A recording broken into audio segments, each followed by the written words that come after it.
बहुत समय पहले की बात है। एक छोटे से गांव में एक गरीब लकड़हारा रहता था। उसका नाम रघु था।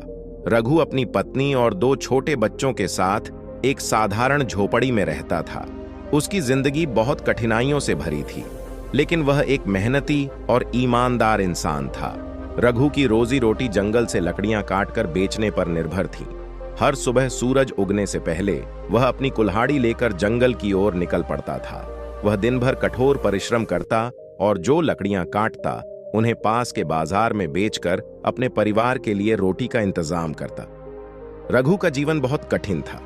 एक दिन जब वह लकड़ियां काटने के लिए जंगल में गया तो उसने महसूस किया कि उसके पास केवल एक ही अच्छा पेड़ बचा है जिसे वह काट सकता है। वह पेड़ एक पुराना और विशाल पेड़ था।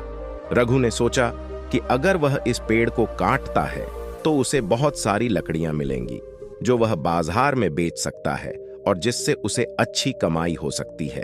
वह उस पेड़ के पास गया और अपनी कुल्हाड़ी उठाकर उसे काटने लगा।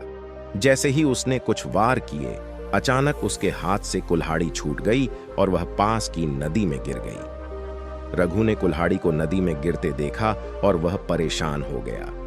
उसकी कुल्हाड़ी बहुत पुरानी थी, लेकिन वह उसकी रोजी रोटी का साधन थी।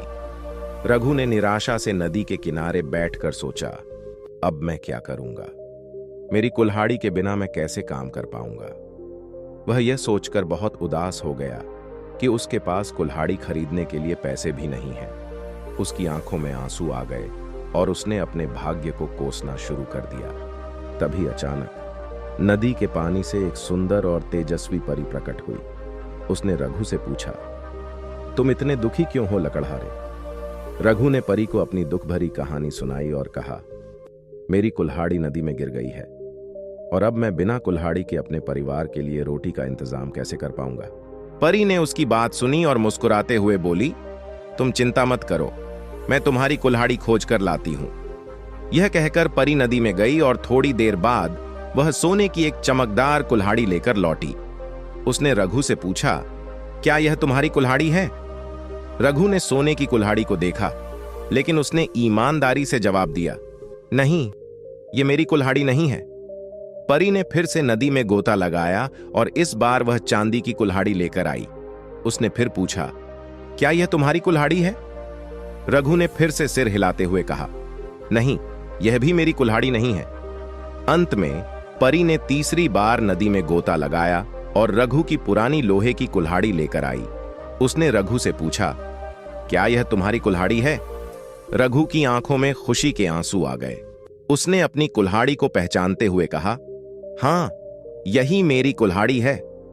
परी ने रघु की ईमानदारी से प्रभावित होकर उसे उसकी कुल्हाड़ी के साथ साथ सोने और चांदी की कुल्हाड़ी भी उपहार में दे दी। उसने कहा, तुम्हारी ईमानदारी के कारण मैं तुम्हें यह सब उपहार दे रही हूं। रघु ने परी का धन्यवाद किया और खुशी खुशी घर लौटा। जब वह घर पहुंचा तो उसकी पत्नी और बच्चे उसे देखकर बहुत खुश हुए। रघु ने अपनी पत्नी को पूरी कहानी सुनाई और कहा, देखो, ईमानदारी का फल कितना मीठा होता है। उस दिन के बाद से रघु की जिंदगी बदल गई। उसने सोने और चांदी की कुल्हाड़ियों को बेचकर कुछ पैसे जमा किए और उन पैसों से एक छोटा सा व्यापार शुरू किया।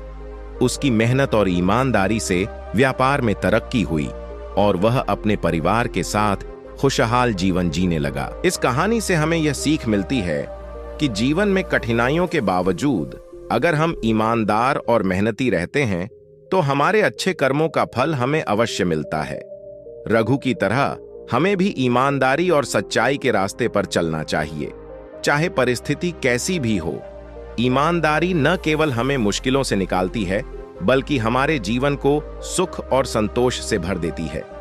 सीख रघु की कहानी हमें यह सिखाती है कि जीवन में सच्चाई और ईमानदारी का कोई विकल्प नहीं है। अगर हम अपने कर्मों में सच्चे और ईमानदार रहते हैं तो जीवन हमें अवश्य उन अच्छाइयों का फल देता है। जीवन में चाहे कितनी भी कठिनाइयां क्यों ना आएं, हमें अपने सिद्धांतों पर अडिग रहना चाहिए। यह कहानी हमें प्रेरित करती है कि सच्चाई और ईमानदारी की राह पर चलते हुए हमें कभी भी हार नहीं माननी चाहिए।